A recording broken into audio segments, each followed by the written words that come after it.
Hi guys, welcome to Coding World. In this video we are going to discuss what is subarray and what are the problems that can be formed on this particular topic that is called as subarray. Okay, so we will discuss one by one. So let us first discuss what is subarray. Suppose we are given an array A and suppose the elements in this array are 10, 20 and suppose there is 30. Suppose there are 3 elements, so definitely this is n, which is the number of elements in this particular array is 3.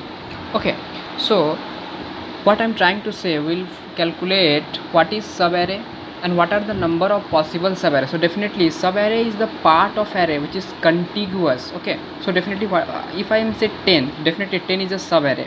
Suppose if I am saying that 20, so 20 is also a subarray.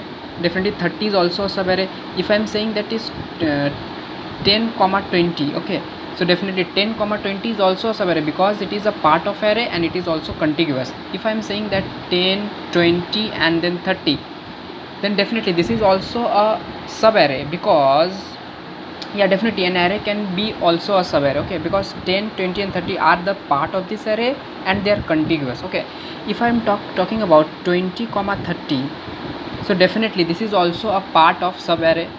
Basically this is a part of array and this is basically it is a subarray because it is contiguous. Okay, but if I am talking about 10 and 30, so definitely it is a part of array but it is not contiguous, it is discontinuous, so it is not subarray. It is basically it is called as subsequence.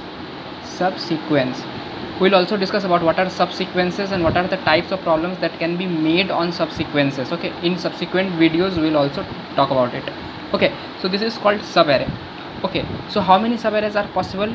10, 20, 30, 10, 20, 20, 30, okay, and 10, 20, 30. So 1, 2, 3, 4, 5, 6. So we can say if I am calculating 3 factorial, or we can also write it as 3 factorial, that is 3 into 2 into 1, that is 6.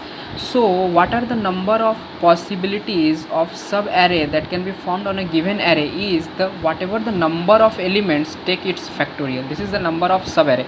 But if I am talking about what are the number of possible subsequences that can be generated on a particular given array, that is definitely we can say 2 power n.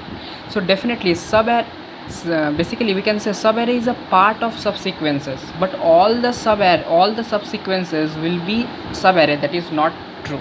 Okay, the vice versa statement is not true.